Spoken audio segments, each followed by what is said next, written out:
बिहानी।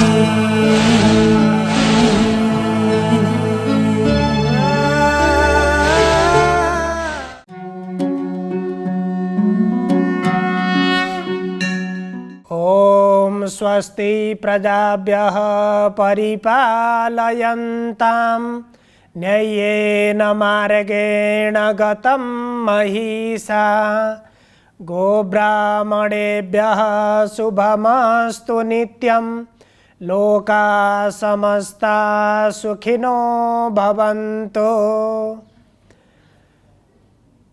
मूकं करोति वाचालं पंगुं लंघयते गिरिं यत्कृपातमहं वन्दे परमानन्दमाधवम्। समादरणीय दर्शकवृन्द, इमेज च्यानल को शुभ बिहानी कार्यक्रम मार्फत हामी उपस्थित भइसकेका छौं। जुन यो संसारमा जति पनि प्राणीहरू जीवहरू रहेका छन्, ती प्रत्येक प्राणीलाई प्रकृतिका तीनवटा गुणले प्रभाव पारेका हुन्छन् र मानिसले पनि किन त्यो भगवत तत्त्वलाई प्राप्तिको लागि चिन्तन गर्न सक्दैनन्, अथवा यो सांसारिक विषय यद्यपि अनित्य छ, क्षणिक छ, तर पनि यसैमा भुलेर किन मानिसले आफ्नो जीवनको सार्थकता भेट्न सक्दैनन्? आफूलाई जान्न र यो प्रकृतिलाई बुझ्न मानिसले किन सक्दैनन्? गीताको 7औं अध्यायमा भगवान श्रीकृष्णले अर्जुनलाई यही कुरा बताउनु भएको छ।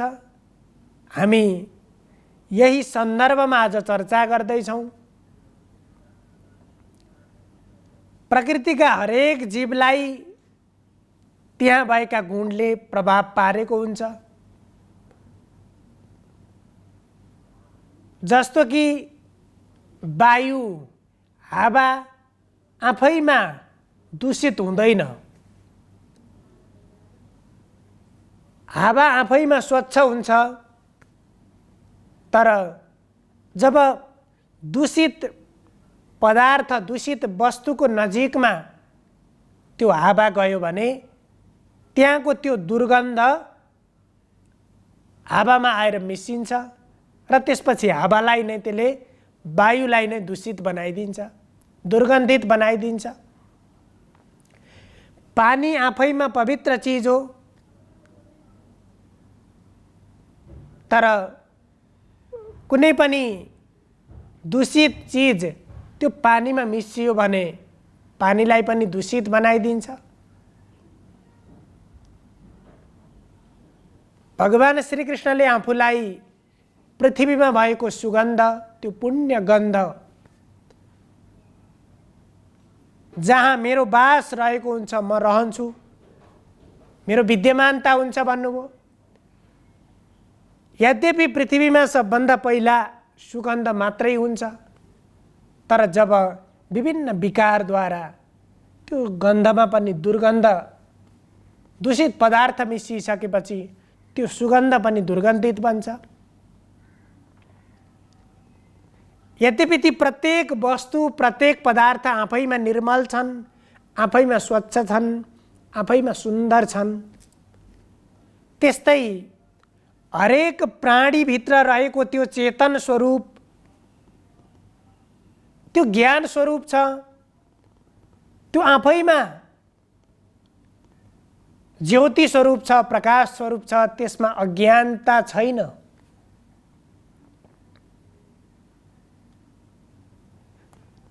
तर जब एउटा जीवको रूपमा एउटा शरीरभित्र प्रवेश गरिसकेपछि यो संसारमा एउटा जीवको रूपमा मनुष्यको रूपमा जन्म लिइसकेपछि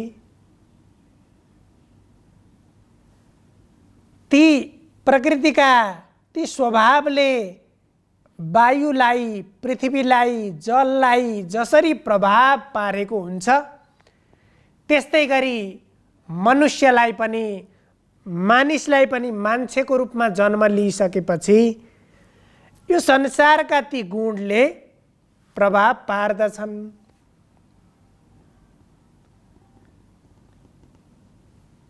अब त्यो संसारका गुणले प्रभाव पारिसकेपछि भित्र भएको ज्ञानमा तमो गुणको प्रभाव पर्छ, रजो गुणको प्रभाव पर्छ, सत्व गुणको प्रभाव पर्छ। अनि त्यो जीवलाई पनि विभिन्न स्वभावको बनाइदिन्छ, विभिन्न प्रकृतिको बनाइदिन्छ। उसलाई उही एउटै भगवानले अथवा एउटै चिजले सृष्टि गरेका यी जीवहरू, यी प्राणीहरू, एउटै आमाबाट जन्मिएका बच्चाहरू पनि किन फरक स्वभावका हुन्छन्? कोही बुद्धिमानी हुन्छन्, कोही अज्ञानी हुन्छन्, कोही अत्यन्त शान्त स्वभावका हुन्छन् भने कोही उग्र स्वभावका हुन्छन्। त्यस्तो कसरी हुन्छ त भन्दा यो संसारमा जन्मिने बित्तिकै संसारको गुणले, यहाँ वरिपरि भएको त्यो गुणले ती प्रत्येक पदार्थलाई आक्रमण गर्छन्, प्रत्येक जीवलाई ती गुणले आक्रमण गर्छन्। त्यो गुण त्यहाँ भएका पदार्थमा सर्छ। एउटा स्वच्छ सुन्दर हावामा, वायुमा दुर्गन्धित चिजको संसर्ग भएपछि जसरी दुर्गन्धित बनाइदिन्छ, त्यस्तै माताको गर्भमा रहँदा, आमाको गर्भमा रहँदा त्यो जीवले पनि भगवानसँग प्रार्थना गर्दछ, हे भगवान, मलाई यो बन्धनबाट, यो गर्भबाट मुक्त गरिदिनुहोस्।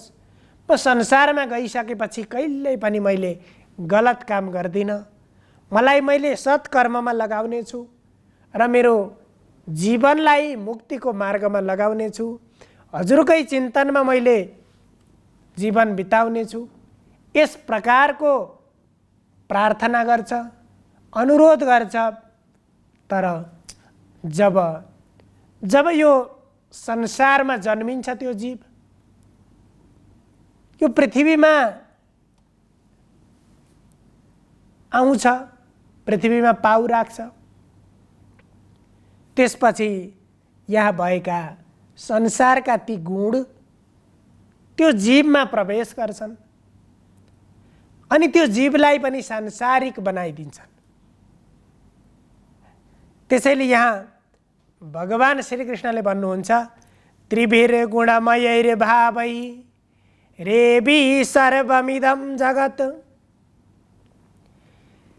त्रिभिर्गुणै, तीन किसिमका गुणद्वारा यो सम्पूर्ण जगत प्रभावित छ। मोहितं नाभिजानाति मामेभ्यः परमाव्ययम्। अब ती तीनवटा गुणद्वारा हरेक जीव प्रभावित हुन्छ र उसले ती गुणबाट मोहित भएर त्यो गुणदेखि अतिरिक्त जो गुणातीत स्वरूप, त्यो भगवत स्वरूप हो, जुन अव्यय स्वरूप हो, अविनाशी स्वरूप हो, त्यो अविनाशी स्वरूपलाई उसले जान्न सक्दैन। जबसम्म ती संसारका गुणबाट, ती गुणको प्रभावमा मनुष्य रहिरहन्छ, तबसम्म त्यो आफ्नो अवस्थाबाट, त्यो भगवत चिन्तनमा, त्यो ज्ञान स्वरूपको कल्पनामा, त्यस भगवत प्राप्तिको मार्गमा लाग्नको लागि अत्यन्त कठिन हुन्छ। एउटा रसमा मोहित भएको त्यो जीव तत्काल त्यसैमा डुबिरहन्छ। पछि यही रसमा डुब्दा डुब्दा अन्त्यमा मेरो गति के हुन्छ त्यसको चिन्तन गर्न भ्याउँदैन। अथवा भित्रको ज्ञानलाई पनि तमले, त्यो अन्धकारले, त्यो अज्ञानले छोपिदिएको हुन्छ। त्यसैले मनुष्य आफ्ना कर्म र प्रकृतिको धर्मबाट विमुख बन्न पुग्छ र यो साधना, अभ्यास र कल्याणको चाहना मनुष्यका लागि यो सत चिन्तन किन आवश्यक छ भने त्यही बन्धनबाट मुक्त हुनको लागि मनुष्यका निम्ति त्यो आवश्यक छ।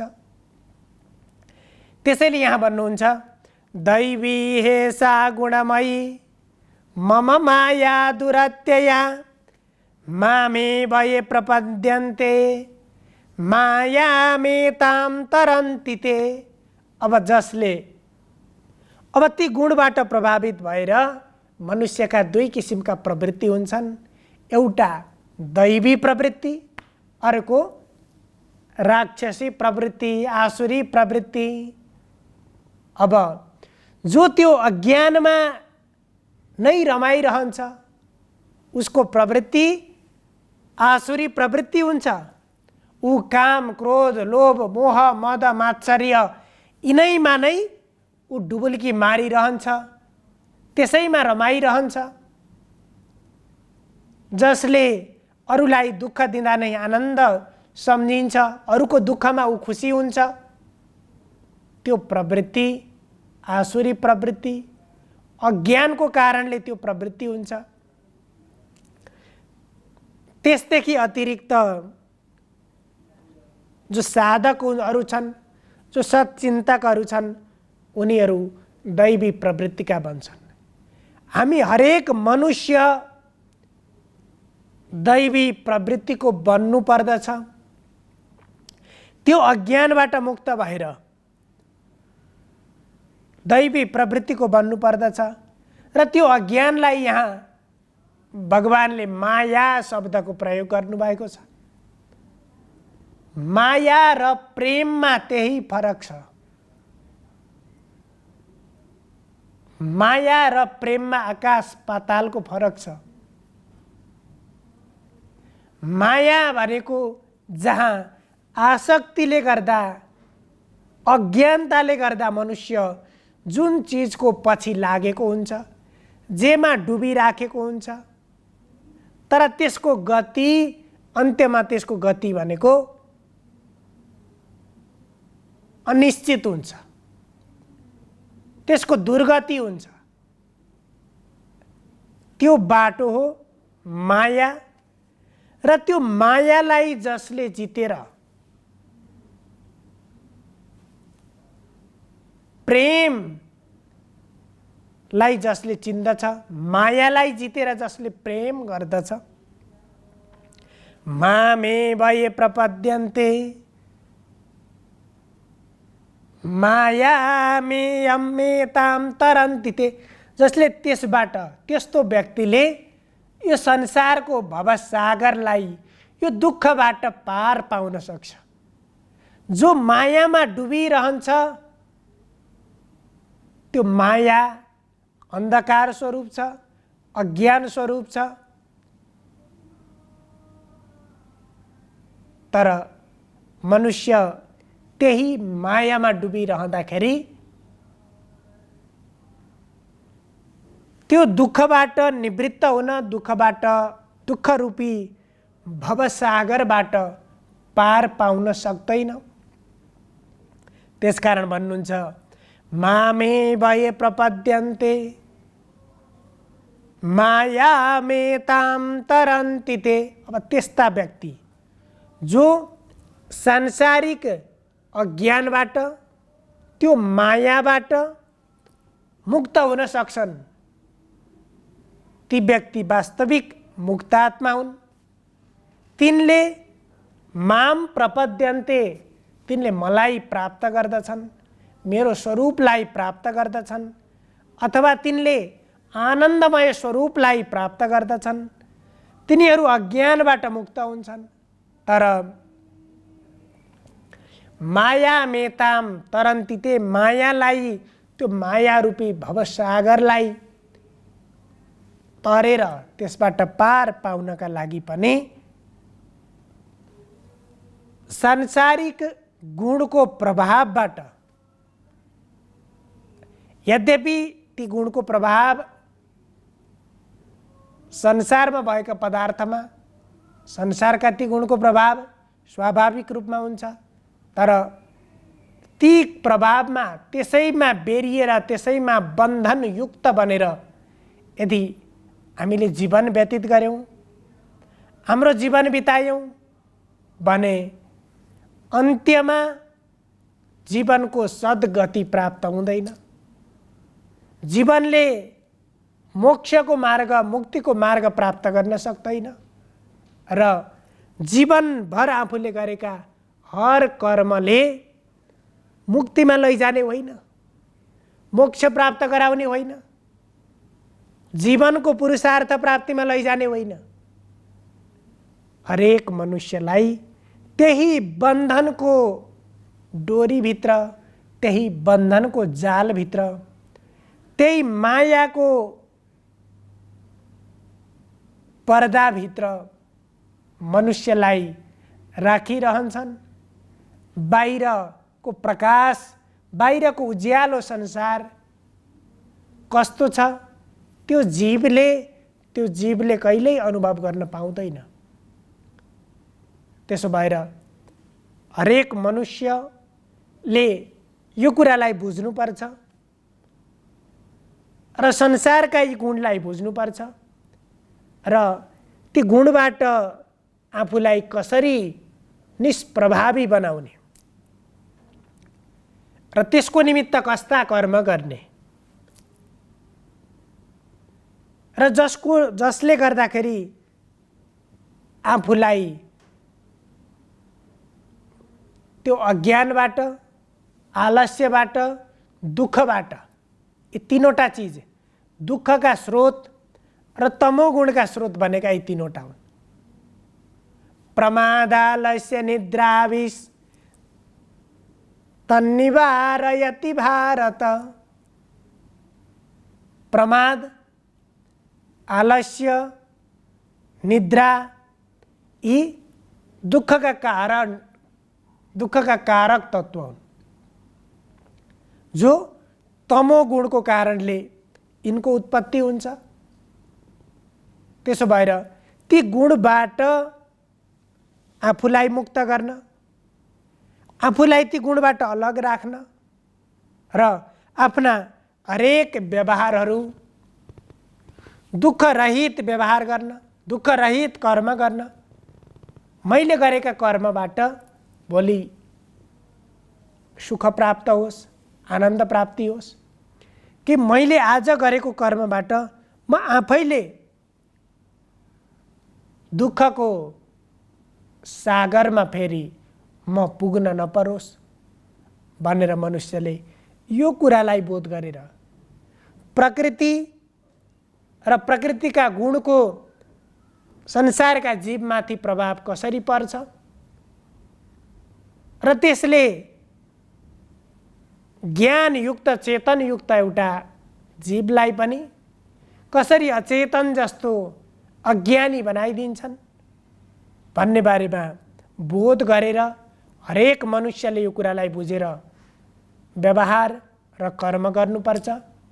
यो कुरालाई बोध गरेर कर्म गर्दाखेरि आफ्नो जीवनलाई कसरी त्यो बन्धनबाट मुक्त बनाएर अघि बढाउन सकिन्छ त्यसको उत्तर हामीले आफैबाट प्राप्त गर्न सक्छौँ। त्यसकारण यसको यो महत्त्वपूर्ण ज्ञानको मुखबाट अथवा यो ज्ञानबाट हामीले आफ्नो जीवनको एउटा कल्याण प्राप्तिमा जीवनलाई अगाडि बढाउनुपर्छ। यहाँ भगवान श्रीकृष्णले पनि अर्जुनलाई त्यही कुरा बताउनु भएको छ।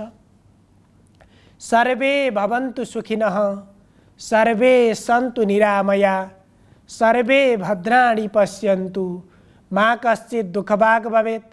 हजुरहरूको दिन शुभ होस्। धन्यवाद।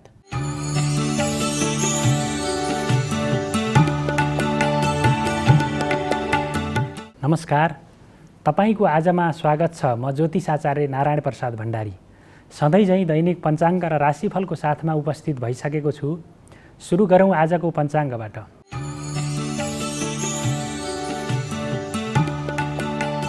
आज विक्रम सम्वत 2079 श्रावण 15 गते आइतबार, ईस्वी सम्वत 2022 जुलाई 31 तारिक, नेपाल सम्वत 1142, नल नामक संवत्सर, सूर्य दक्षिणायन, वर्षा ऋतु, श्रावण शुक्ल पक्ष तृतीया तिथि, मघा नक्षत्र दिउँसो 1:42 रहनेछ। तदुपरान्त पूर्व फाल्गुनी नक्षत्र सुरु हुनेछ। बरियान योग, तैतिलकरण, आनन्दादि योगमा मानस योग रहेको छ। आज चन्द्रमा सिंह राशिमा भ्रमण गर्नेछन्। आज अपराह्न 4:30 बजेदेखि साँझ 6 बजेसम्म राहुकाल रहने भएकाले त्यस अवधिमा सम्भव भएसम्म कुनै पनि शुभ कार्यको थालनी नगर्नुहोला। आज बराह जयन्ती र खीर खाने दिन। काठमाडौँमा सूर्योदय बिहान 5:27 भयो भने सूर्यास्त साँझ 6:52 हुनेछ। अब लागौँ 12वटा राशिहरूमा ग्रहहरूको प्रभाव आजको दिनमा के कस्तो रहनेछ भन्नेतर्फ। मेष राशि हुनेहरूका लागि आजको दिनमा शुभ अशुभ दुवै खालका समाचारहरू सुन्नुपर्नेछ। त्यसै गरी आजको दिनमा धनमाल चोरी हुन सक्ने अवस्था पनि रहेको देखिन्छ भने सरकारी काममा प्रशासनिक कार्यहरूमा विलम्ब हुने योग रहेको देखिन्छ। धर्म कर्ममा मन जानेछ। मन सकारात्मक सोचका साथ अगाडि बढ्नेछ। त्यसै गरी आजको दिनमा अध्ययन अध्यापनको क्षेत्र, बौद्धिक क्षेत्रमा सफलता प्राप्त गर्न सकिनेछ भने मित्रहरूसँग अथवा शुभचिन्तक आफन्तजनको सहयोगको कारणले गर्दाखेरि कुनै काम सजिलैसँग पुरा गर्न सहयोग पुग्नेछ। वृष राशि हुनेहरूका लागि आजको दिन केही प्रतिकूल रहेको देखिन्छ। आजको दिनमा चोटपटक लाग्न सक्ने सम्भावना रहेको हुनाले गर्दाखेरि हात हतियार, औजारहरू, उपकरणहरू प्रयोग गर्दाखेरि विशेष सावधानी अपनाउनु होला। संयम भएर अगाडि बढ्नुहोला। त्यसै गरी आजको दिनमा बोलेको कुरालाई चाहिँ अर्काले गलत अर्थ लगाइदिने अथवा नकारात्मक अर्थ लगाइदिने हुनाले गर्दाखेरि बोल्दाखेरि पनि केही संयमता अपनाउनु होला। त्यसै गरी आर्थिक लेनदेनमा पनि केही होसियारी अपनाउनु होला। आजको दिनमा स्वास्थ्य अवस्थामा पनि केही प्रतिकूलता देखा पर्न सक्छ। शत्रुहरू अत्यन्तै सशक्त रूपमा तपाईँका कदमका विरुद्धमा उत्रिनेछन्। त्यस कारणले गर्दाखेरि उनीहरूबाट पनि केही सजग भएर आफ्ना काम अगाडि बढाउनु होला। काम कार्यक्षेत्रमा केही बाधा व्यवधानहरू, अवरोधहरू सिर्जना हुन सक्छन्। त्यसतर्फ पनि केही सजग हुनुहोला। मिथुन राशि हुनेहरूका लागि आजको दिन अनुकूल रहेको देखिन्छ। आजको दिनमा पराक्रममा वृद्धि भएर जानेछ। धर्म कर्ममा मन जानेछ। त्यसै गरी सामाजिक कार्य, राजनीतिक कार्यमा आफ्नो प्रभाव र प्रभुत्व विस्तार भएर जानेछ। सकारात्मक सोचको उदय हुनेछ। निर्णय क्षमतामा वृद्धि हुनेछ। त्यसै गरी आफन्तजन अथवा साथी सहकर्मीहरूको सहयोगको कारणले गर्दाखेरि, सहयोग साथ समर्थनको कारणले गर्दाखेरि तपाईँका कामहरूप्रति उनीहरूको सहयोगको कारणले गर्दाखेरि सजिलैसँग आफ्ना योजनाहरू कार्यान्वयन गर्न सकिनेछ। दीर्घकालीन रूपमा नाफा आर्जन गर्न सकिने क्षेत्रमा लगानी गर्न सकिने अवस्था पनि आजको दिनमा रहेको देखिन्छ भने शत्रु पक्षका कदम विरुद्ध सशक्त रूपमा प्रतिवाद गरेर अगाडि बढ्न सकिने र आफ्ना कामलाई फत्ते पार्न सकिने योग आजको दिनमा रहेको छ। कर्कट राशि हुनेहरूका लागि आजको दिनमा शुभ अशुभ दुवै खालका समाचारहरू सुन्नुपर्नेछ। प्रेम जीवन लथालिङ्ग भएर जानेछ। अर्काको कुरा सुन्दाखेरि सहकर्मी अथवा आफ्नो लभमेटसँग केही कुरामा विवादहरू उत्पन्न हुनेछ। त्यसै गरी आजको दिनमा पति पत्नीसँगको सम्बन्धमा पनि केही दरार उत्पन्न हुनेछ। केही असन्तुष्टि अथवा असमझदारी बढ्ने देखिन्छ। तथापि आजको दिनमा राज्य पक्षबाट मान सम्मान प्राप्त हुने अथवा जागिरको स्थानान्तरण हुने अथवा नयाँ जागिर प्राप्ति हुने अवस्था पनि रहेको छ भने आफ्नो जिम्मेवारी पनि सजिलैसँग पुरा गर्न सकिने अवस्था रहेको देखिन्छ। त्यसै गरी आम्दानीका विभिन्न मार्गहरू पहिचान हुनेछन्, पत्ता लाग्नेछन् र खर्चमा पनि नियन्त्रण भएर जानेछ। आफ्नो कामको कारणले गर्दाखेरि अर्को व्यक्तिलाई सजिलैसँग प्रभावमा पार्न सकिने अवस्था रहनेछ। सिंह राशि हुनेहरूका लागि आजको दिन अनुकूल रहेको देखिन्छ। आजको दिनमा शरीरमा आरोग्यता उत्पन्न हुने, काम गर्ने जोस जाँगर र उमङ्गमा वृद्धि हुने, भाग्यबलको सकारात्मक प्रभाव बढ्ने भएको हुनाले गर्दाखेरि गरेको काम सजिलैसँग पुरा गर्न सकिने, लगनशीलता र मेहनतको कारणले गर्दाखेरि सफलतामा पुर्याउने योग रहेको देखिन्छ। विशिष्ट व्यक्तिसँगको साहचर्य हुनेछ अथवा सङ्गत हुनेछ। त्यसै गरी मित्रजनसँग पनि भेटघाट हुनेछ। मिष्ठान्न परिकारको प्राप्ति हुने योग पनि रहेको देखिन्छ भने आजको दिनमा दाजुभाइको सहयोगको कारणले गर्दाखेरि अत्यन्तै अविस्मरणीय कामको थालनी गर्न सकिनेछ अथवा त्यस्तो कार्यलाई सम्पादन गर्न सकिने योग रहेको छ। कन्या राशि हुनेहरूका लागि आजको दिन केही चुनौतीपूर्ण रहेको देखिन्छ। आजको दिनमा गरेका कामको जस नहुने, कसैबाट अपमानित हुनुपर्ने अथवा राज्य पक्षबाट दण्डित जरिवाना बेर्नुपर्ने अवस्था रहेको देखिन्छ भने अदालत, मुद्दा मामिला अथवा त्यसबाट आएका फैसलाहरू पनि आफ्नो विपक्षमा हुने, आफू अनुकूलका नहुने अवस्था भएको हुनाले गर्दाखेरि मानसिक रूपमा पनि केही प्रताडित हुनुपर्ने अथवा चिन्तित हुनुपर्ने, मनमा नकारात्मक विचारहरूको प्रवेश हुने, बाहुल्यता हुने अवस्था रहेको देखिन्छ। त्यसै गरी पेट सम्बन्धी अथवा टाउको दुख्ने समस्याहरू पनि सिर्जना हुन सक्छन्। स्वास्थ्य अवस्थाप्रति पनि केही ख्याल गरेर अगाडि बढ्नु होला भने यात्राको क्रममा पनि विभिन्न व्यवधानहरू, चुनौतीहरू, समस्याहरू देखा पर्ने अवस्था रहेको देखिन्छ। बोल्दाखेरि पनि केही नियन्त्रण गर्नुहोला। आजको दिनमा गरिएका निर्णयहरू पनि अत्यन्तै विवादित हुने अथवा त्यसले नकारात्मक प्रतिफल ल्याउने भविष्यमा त्यस्तो अवस्था रहेको हुनाले गर्दाखेरि निर्णय गर्दाखेरि पनि केही सावधानी अथवा सबैसँग सहकार्य गरेर सबै पक्ष बुझेर मात्रै लिनुहोला। तुला राशि हुनेहरूका लागि आजको दिन अत्यन्तै अनुकूल रहेको देखिन्छ। आजको दिनमा गरेका कामहरूले सार्थकता देखाउनेछन् अथवा लामो समयदेखि अवरुद्ध रहेका कामहरू पनि काम पुरा हुनेछन्, सम्पादन हुनेछन्। त्यसै गरी साथी सहकर्मीको सहकार्यबाट गरिएका कामबाट पनि लाभ प्राप्त गर्न सकिनेछ भने व्यापार व्यवसायमा उन्नति हुनेछ। आम्दानीको अवस्था अत्यन्तै सशक्त रूपमा वृद्धि हुनेछ। नयाँ आम्दानीका मार्गहरू पहिचान हुनेछन् अथवा फेला पर्नेछन्। त्यसै गरी बोलीको सकारात्मक प्रभाव बढ्नेर जाने योग रहेको देखिन्छ भने बिग्रिएका सम्बन्धहरू पनि आजको दिनमा सुधार भएर जानेछन्। त्यसै गरी दीर्घकालीन रूपमा फाइदा हुन सक्ने कार्यमा हात हाल्न सकिनेछ। त्यसै गरी आफ्ना कामले कीर्तिमानी दिलाउनेछ। कीर्तिमानी काम गर्न पनि आजको दिनमा सकिनेछ। वृश्चिक राशि हुनेहरूका लागि आजको दिन अत्यन्तै अनुकूल रहेको देखिन्छ। उत्कृष्ट खालका कामहरू गरेर अर्काको मन जित्न सकिनेछ। आफ्ना जिम्मेवारीलाई सजिलैसँग पुरा गर्न सकिने, वहन गर्न सकिने अवस्था रहेको देखिन्छ। त्यसै गरी आजको दिनमा प्रशासनिक कार्य, सरकारी कार्यहरू, न्यायिक कार्यहरू पनि सजिलैसँग आफ्ना कामहरू पुरा गर्न सकिनेछ। धार्मिक कार्यहरूमा, सांस्कृतिक भ्रमणहरूमा सहभागी हुने अवसर मिल्नेछ भने छर छिमेकीमा पनि अत्यन्तै सहचार्य अथवा भाइचाराको सम्बन्ध कायम भएर जानेछ। प्रेम जीवन अत्यन्तै सुमधुर भएर अगाडि बढ्नेछ। तथापि आजको दिनमा पति पत्नीसँगको सम्बन्धमा कुनै न कुनै रूपमा असमझदारी बढ्ने योग रहेको हुनाले त्यसतर्फ भने केही ख्याल गर्नुपर्ने अवस्था रहेको छ। धनुराशि हुनेहरूका लागि आजको दिन मध्यम खालको रहेको देखिन्छ। आजको दिनमा काम गर्नमा आलस्यता बढ्नेछ। त्यसै गरी गरेका कामहरू अथवा गलत सल्लाहमा पर्दाखेरि कुनै काम चाहिँ बिग्रिनेछ। त्यसै गरी आजको दिनमा अध्ययन अध्यापनमा पनि अरुचि पैदा हुने अवस्था रहेको देखिन्छ। तथापि आजको दिनमा शत्रु पक्षलाई सशक्त रूपमा प्रतिवाद गरेर अगाडि बढ्न सकिनेछ भने मुद्दा मामिला, न्यायिक निर्णयहरू आफ्नो पक्षमा आउनेछन्। त्यसै गरी रोगबाट पनि मुक्ति पाइने अवस्था रहेको देखिन्छ भने आजको दिनमा बोलीको पनि सकारात्मक प्रभाव बढेर जानेछ। मकर राशि हुनेहरूका लागि आजको दिनमा मानसिक रूपमा अत्यन्तै चिन्ता, तनावको स्थिति सिर्जना हुनेछ। विश्वास गरेका व्यक्तिहरूले नै विश्वासघात गर्नेछन्। आफन्तजनहरूमा अथवा इष्टमित्रहरूमा पनि विवाद उत्पन्न हुने, मतभेद कायम हुने अवस्था रहेको देखिन्छ भने आफूले गरेको निर्णय अत्यन्तै विवादित हुने अथवा त्यो निर्णयबाट आफैलाई नै घातक हुने अवस्था रहेको देखिन्छ। सानो असावधानीको कारणले गर्दाखेरि महत्त्वपूर्ण अवसरहरू पनि गुम्ने अथवा त्यो गुमाउनु पर्ने अवस्था रहेको देखिन्छ। त्यसै गरी आजको दिनमा आर्थिक रूपमा अथवा आर्थिक अभावको कारणले गर्दाखेरि कुनै काममा चाहिँ त्यसलाई पुरा गर्न नसकिने अवस्था पनि रहने देखिन्छ। कुम्भ राशि हुनेहरूका लागि आजको दिन अत्यन्तै अनुकूल रहेको छ। साझेदारीबाट गरिएका कामहरूबाट उचित अपेक्षित रूपमा प्रतिफल प्राप्त गर्न सकिने योग रहेको देखिन्छ भने शत्रु पक्षलाई सहजै रूपमा परास्त गरेर आफ्ना काम अगाडि बढाउन सकिनेछ। शरीरमा आरोग्यता उत्पन्न हुनेछ। मुद्दा मामिलाहरूबाट छुटकारा पाइनेछ। त्यसै गरी वैदेशिक क्षेत्रमा काम गर्नेहरू व्यक्तिहरूले नयाँ अवसरहरू, नयाँ जिम्मेवारी प्राप्त गर्नेछन्। वैदेशिक कार्यहरूमा सफलता मिल्ने योग रहेको देखिन्छ। त्यसै गरी आजको दिनमा सेवा सुविधाहरू अथवा भौतिक सुविधाहरूमा मन जानेछ।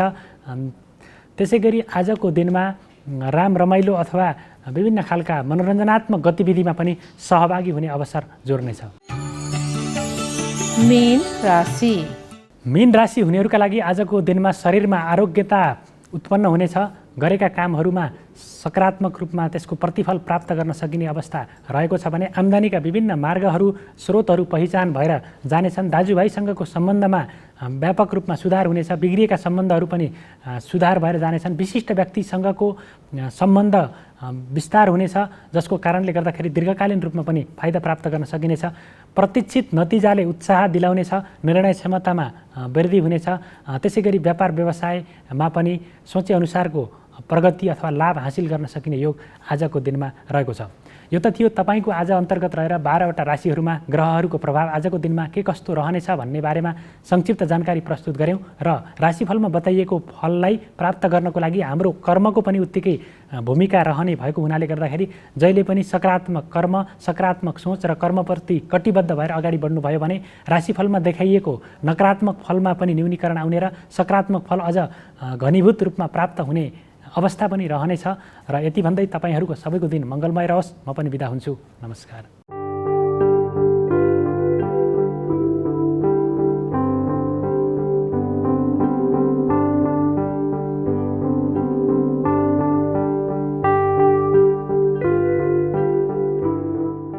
ओम नमः शंभवाय च मयो भवाय च नमः शंकराय च महेशकराय च नमो नमः। ओम नमः शिवाय। नमस्कार, यहाँलाई स्वागत छ श्रावणी पर्वमा शिवजीको महिमा सत्सङ्गत कार्यक्रम। आदरणीय सज्जन भक्तवृन्द, श्रावण महिनामा जसरी हामीले व्रत उद्यापन सुरुवाती गर्दाखेरि र त्यसलाई व्रत फेरि परिपूर्ण गर्दाखेरि कसरी सुरुवात गरिन्छ र कसरी परिपूर्ण गरिन्छ भन्ने विषयलाई लिएर हामी प्रस्तुत गर्न गइरहेका छौँ। जब व्रत भन्ने बित्तिकै 3 प्रकारको व्रत बताइएको छ शास्त्रमा। हजुरहरूले विचार गरिबक्स्योस्।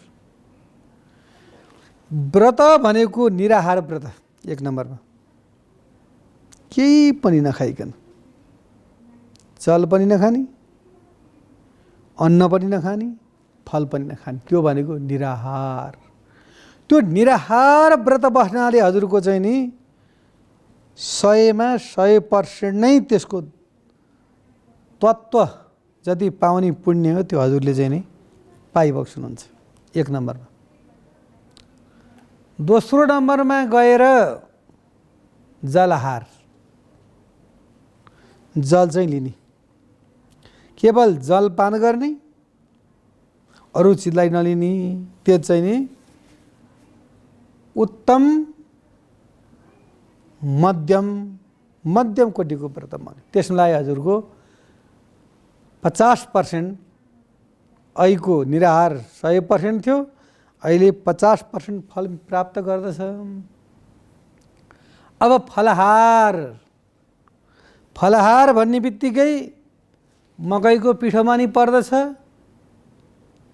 स्याउमा पनि पर्दछ, कदली फेला केरामा नि पर्दछ, ड्राई फ्रुटमा नि पर्दछ, त्यो चाहिँ नि फलाहारमा गयो। र त्यस कारणले गरिकन त्यस्ता व्यक्तिले भने चाहिँ 25% फल प्राप्त गर्दछ। अर्को कुरो भनेको यो मैले बनावट भनेको होइन, जुन शास्त्रले वर्णन गरेको छ त्यो अनुसारको वर्णन गर्दाखेरि यो व्रत बस्ने नियम भनेको सत्ययुग हो। सत्ययुगका मानवले हावापान गरेर व्रत बस्थे, हावामा वायु मात्रै खाएर। अहिले कलियुगमा प्राण कहाँ छ त भन्दाखेरि अन्नमा गएर बसेको छ। त्यस कारणले अन्न नखाइकन अधिकतर व्यक्तिहरू जिउन सक्दैनन्। किन? Sugar, pressure, thyroid, cholesterol, uric acid अनेक प्रकारका रोग व्याधिले ग्रसित भएका महानुभावहरूको लागि मेडिसिनको प्रयोग गर्नुपर्छ। मेडिसिन खाँदाखेरि चाहिँ त्यो अन्न ग्रहण गर्नुपर्ने हुन्छ। जसको स्वास्थ्य स्वस्थ छ, सुमधुर छ, राम्रो छ भनेदेखि उहाँहरूले व्रत निराहार गर्नुहोस्। भागवतमा भन्दछ, भागवतले त्यो 6 अध्यायमा स्कन्द पुराणले वर्णन गरिएको छ व्रतको बारेमा। निराहार, घृतपानम, दुग्धपानम। हेरी बग्छौ त, हजुर सकी बग्छिन्छ भने केही पनि नखाइस्। होइन मलाई कष्ट हुन्छ भने ट्याक्क आधा मानो घिउ सट्ट पिउने, दिनभरिलाई ट्याङ्की फुल। हामीले सक्दैन, हाम्रो ग्यास्ट्रिक हुन्छ, हाम्रो इन्जिन कमजोरी छ। त्यस कारणले व्रतमा हाम्रो शरीरले कुन चिजलाई चाहिँ नि त्यो व्रत बस्दाखेरि त्यो खाएर चाहिँ हामीले चाहिँ नि हाम्रो शरीरलाई दुःख नदिकन बस्न पर्यो। व्रत भनेको चाहिँ के त भन्दाखेरि मनलाई चाहिँ नि ठिक ठाउँमा राख्ने हो। व्रत आज म भगवानको आराधना गर्दैछु भन्ने बित्तिकै के त भन्दाखेरि त्यो खानेकुरा नै मनले चाहिँ माग्दैन। किन? म त आज त फास्टिङ हो नि, मेरो नखाने चिज हो नि। अब व्रत भन्ने बित्तिकै कोही भक्तलाई के हुन्छ भन्दाखेरि बिहान उठ्दै गोडाहरू चाहिँ कामेका हुन्छ। तातो पानी खाऊ, कालो चिया खाऊ, अनि गइसकेपछि चाहिँ हजुरको चाहिँ अनि फेरि चाहिँ नि कफीहरू खाऊ, फलफुल खाऊ। ओहो, त्यो दिन व्रत हुन्छ। व्रत भनेको व्रता हुन्छ। त्यस्तो व्रतले चाहिँ नि फेरि फल प्राप्त हुँदैन।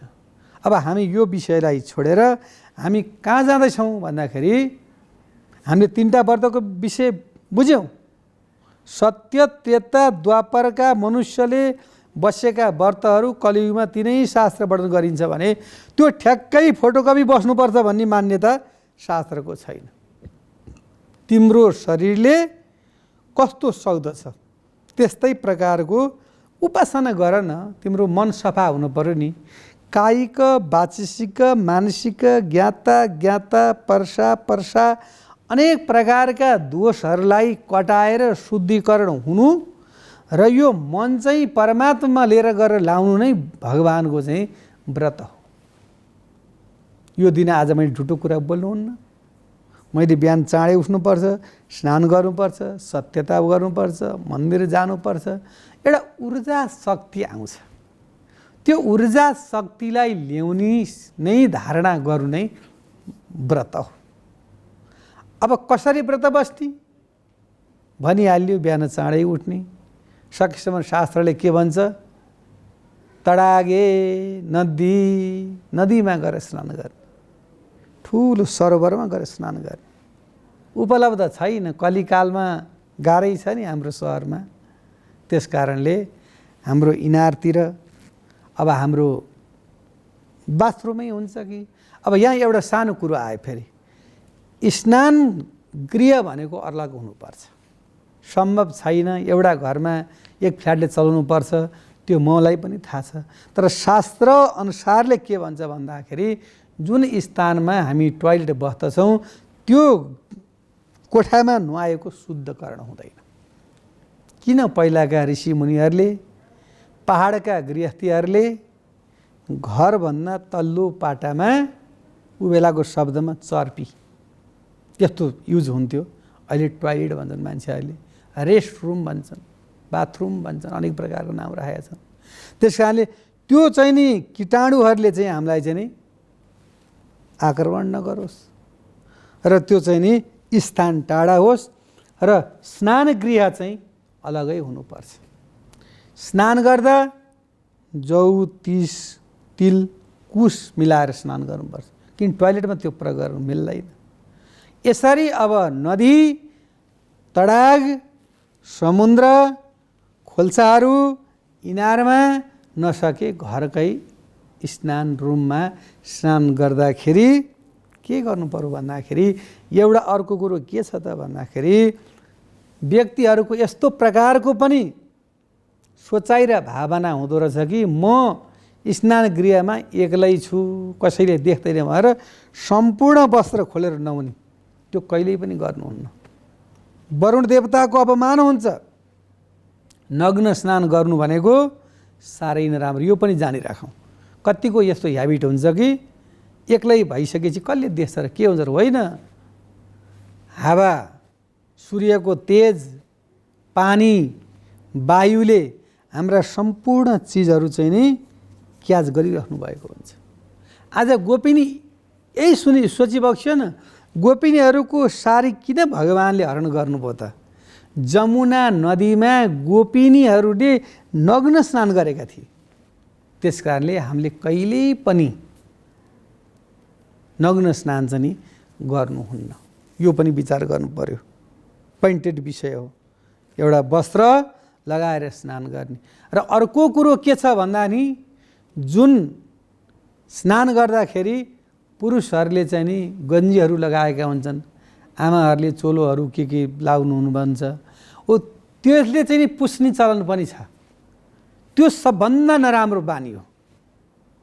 त्यो लगाएको कपडा, टोयलेट गएको कपडा प्लस सुतेको कपडाले स्नान गरिसकेपछि शरीरलाई यदि पुस्छ भनेदेखि श्वान भनेको कुकुरले चाटेको बराबर हुन्छ।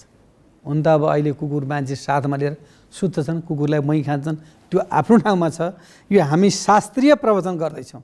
शास्त्रमा जसले मान्दछ त्यसको लागि मात्रै यो प्रवचन गरिएको हो र त्यो शरीर पुस्ने कपडा पनि अलग हुनुपर्दछ। र अब हामी गयौँ स्नानगृहमा। स्नानगृहमा गइसकेपछि डाइरेक्ट कहिले पनि हामीले टाउकोहरू थाप्नुहुन्न। पहिले हामीले चाहिँ हात धुने, अनि हाम्रो मुख धुने, गोडा धुने, अनि हरिहरि स्मरे मुखमा पानी राखेर ओम गङ्गे च यमुने चैव गोदावरी सरस्वती नर्मदा सिन्धु कावेरी जलेस्मिन् सन्निधिं कुरु। हे प्रभु, हे गङ्गा, हे भागीरथी, हे सरस्वती माता, म हजुरलाई सम्झेर चाहिँ नि स्नान गरिरहेको छु। अनि हजुरको चाहिँ नि पाप, अघ भन्छ संस्कृतमा पापलाई, अघ भनेको पाप चाहिँ नि दूर भएर जान्छ। मान्छेको के बानी हुन्छ? टाउको नुहाउने, मुखाकृतिहरू नुहाउने, अनि जिउमा चाहिँ नि हप्ता 2 हप्तासम्म सेन्ट मात्रै तपाईँको के त भन्दाखेरि छरिराख्ने। सेन्ट छरेको भरमै त्यो चाहिँ नि बस्ने, टाउको नुहाउने ननुहाउने हो। त्यही हो पाप। अघ भनेको शरीरमा रहेको भित्री पाप भगवानको नामले जान्छ। राम राम, कृष्ण कृष्ण, शिव शिव शिव शिव। शिव भन्ने बित्तिकै सबै पापै गयो। कल्याणकारी शब्द हरे शिव, हरे राम, फलानाको मृत्यु भएछ, राम राम राम, वैकुण्ठ बास। त्यति भन्दा पनि उसको वैकुण्ठ बास हुन्छ। त्यस्तो पवित्र नाम, पवित्र पावनी नाम शिवजीको त्यस्तो महिमा। जब स्नान गरिसकेपछि अनि त्यो व्यक्तिले के गरोस् भन्दाखेरि यदि पुरुष छ भने गायत्री मन्त्रको जाप गरोस्। नारी जाति छ भनेदेखि त्यसको अनन्त मन्त्रको जाप गरोस्। चाहे ब्राह्मण होस्, चाहे क्षेत्री होस्, चाहे वैश्य होस्, चाहे शूद्र होस्, जुन जात, जुन भाषा, जुन भूषा भए पनि त्यसले चाहिँ के छ भन्दाखेरि आफ्नो चाहिँ नि कर्तव्यहरू चाहिँ नि निभाउँदै जाओस् र अनि गएर पूजा कोठामा बसेर दीप कलश गणेश पूजा गरेर कर्मपात्र निर्माण गरेर अनि आचनम पाद्यम अर्घम पञ्चामृतम गन्धक्षता पुष्पम समर्पयामि या गच्छ या तिष्ठ यावत्तम पूजा करोमि तावत्तम सुस्थिरो भव सुप्रसन्नो भव। यस्ता प्रकारले चाहिँ नि जब उसले पूजा आर्जना गर्दै जान्छ अनि उसले चाहिँ नैवेद्य चढाउँछ, ल परमात्मा भगवान प्रभु मसँग जे छ त्यो हजुरलाई निवेदन गर्दछु। हरि ओम नाभ्या आसीदन्तरिक्षगो सैष्णव देवो समवर्ततः पद्भ्यां भौमिर्दिशः श्रोत्रार्थतः लोकान् अकल्पयन्नः। प्रभु त्वदीयं वस्तु गोविन्द तुभ्यमेव समर्पयते। प्रभु जे हजुरले जुटाइ बक्सिनु भएको त्यही कुरो हजुरलाई निवेदन गर्छु भनेर अनि उसले चाहिँ त्यसरी पूजाआजा गरिसकेपछि अनि उसले दिनभरि चाहिँ नि अनि मन्दिरमा गएर आफ्ना गृहका कामहरू गरिसकेर अनि भगवानको नाम लिइसकेपछि अनि रात्रिका समयमा उसले जलहार फलाहार निराहार बस्न सक्दैन भने त्यसरी बसेर अनि रातभर चाहिँ नि फेरि जागराम गर्नुपर्छ। दिनभरि व्रत बसेर रातभरि स्लिपिङ गऱ्यो भने त फेरि कामै छैन। भगवानको नाम लिने, भगवानको महिमाहरू गान गर्ने, यसरी महिमाहरू गान गर्दै गर्दै गर्दै गर्दै गयो भनेदेखि अनि उसका पूर्व जन्ममा गरेका सम्पूर्ण चाहिँ पापहरू शिव भगवानले चाहिँ नि नाश गरिदिनुहुन्छ। उहाँको त्यस्तो प्रकारको शक्ति छ। त्यो शक्ति प्राप्त गर्नको लागि श्रावण महिनामा स्नानदेखिको दानदेखिको शयनदेखिको भोजनदेखिको सम्पूर्ण कुराहरूलाई चाहिँ नि मिलाउनु पर्छ भन्दै आजको विषय प्रसङ्गबाट बिदा चाहन्छु। ओम नमः शिवाय। शुभ बिहानी।